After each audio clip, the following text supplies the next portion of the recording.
Renovating an old Stuart steam engine, Part 7, doing it wrong. Commencing reassembly was not without problems. I watched an earlier video to make sure that the parts were in the right place. The only marked parts were the main bearings, and I soon ran into problems. Everything needed to be reassembled in exactly the same way as it was previously, because the mechanism was stiff with the parts not in the original positions. I thought I would revisit this clip.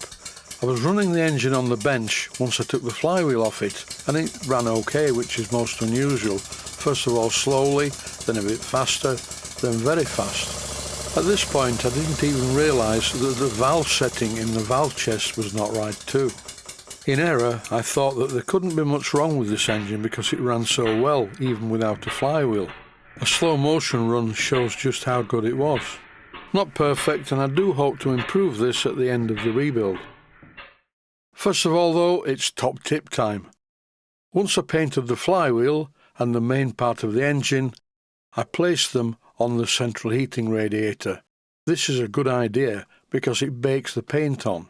You do get a bit of paint on the radiator, but it doesn't matter because this is the workshop radiator. I needed somewhere to store some copper tubing, and I thought, well, if I put them on the radiator, it will add to the already good radiation of the radiator. The rebuild starts here. As you can see, on the main bearings there are marks, 2 dots on one and 1 dot on the other. By referencing the previous video, I did notice that the dots on the parts were on the outside. If you're not videoing the things that you do, it's a good idea to take photographs with your phone, so you can reference where the bits go when you reassemble them. The big end brasses have some of these spring washers. This makes sure that the bolts don't work loose, which would not be good. It's never a good idea to over-tighten small fixings on model steam engines, particularly on the big end brasses, because gunmetal is a soft metal and very easily distorts. Prior to fitting any bearings, make sure you oil them first. Here I've just oiled the main bearings, and now I can fit the bearing top caps which holds the crankshaft in place.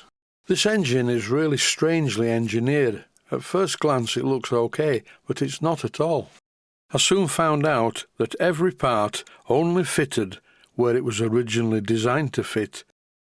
Nothing appeared to be interchangeable.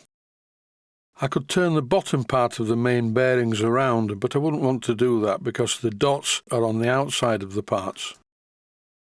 Originally, for fitting the top caps of the bearings, the bolts were a bit too large. I've selected some with smaller heads. This allows me to use a socket as shown here. This crankshaft is definitely machined from a casting. You can see the marks clearly in this clip. What I'm doing here is tightening the bolts on the other bearing top cap. I also found that the connecting rod only fitted to the crosshead one way round. If I reversed it, then it leaned heavily in one direction. The drilled holes in this area are definitely not right. They're not rattle fits, they're actually quite good. After cleaning the nut with the holes in it, I aligned the hole in the nut with the hole in the crosshead pin. I could not get the nut to go all the way up to the crosshead fork and be tight. This is not important. Hole alignment is definitely what I need, and for this I used a paper clip. I use paper clips a lot for a variety of different things, although I'm not going to use it to hold the nut in place. For that I'm using a split pin. I've cut one to length. Here I'm opening it up, first of all with a small screwdriver, and then using the smooth pliers I bend it around the nut as shown. You don't need to put much pressure on, but it looks much better if the split pin is bent around the hexagon like this. Most important, this is a moving part with a lot of other moving parts on this engine, and it needs oil. It will be a while before I run this engine, but that's not the point. Always lubricate parts when you put them together. I push the flywheel into position on the crankshaft, but there is a problem. The flywheel has to be at the side of the engine with 1 dot on the bearings. The big mistake that I made was to actually fit the connecting rod to the crosshead before actually fitting the cylinder to the standard. Looking at it, I thought that the large end of the connecting rod would just slide through the trunk guide, but in fact it didn't do that. It was too big, so I removed the split pin, removed the nut, removed the pin, and I fitted the cylinder by just sliding the crosshead into the trunk guide. What turned out to be a bit strange was I fitted the cylinder by aligning 2 centre punch marks, and I thought this would be okay, but in actual fact, and I don't know why, you'll see more about this in the next episode. I had to remove the cylinder and turn it round the other way. I shall give this some thought and find out why this is.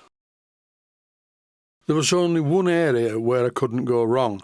Aligning the marks on the main bearings was perfect, and I knew where they went because I watched a video previously, as I mentioned previously.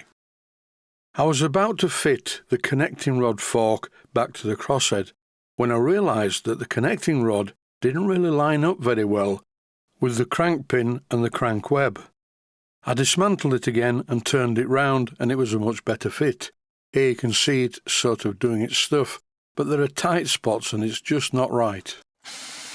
After applying plenty of lubricating oil to all of the moving parts, I connected my electric drill to the crankshaft, and it seemed to work okay, although there was a tight spot which I wasn't happy with, so I increased the speed of the electric drill to no avail.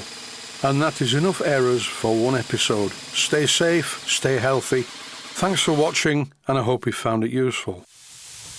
Please take the time to visit my Mainsteam Models website and click on the section of the website that says Video Playlists. And by doing that, you can find other videos that you may like to watch.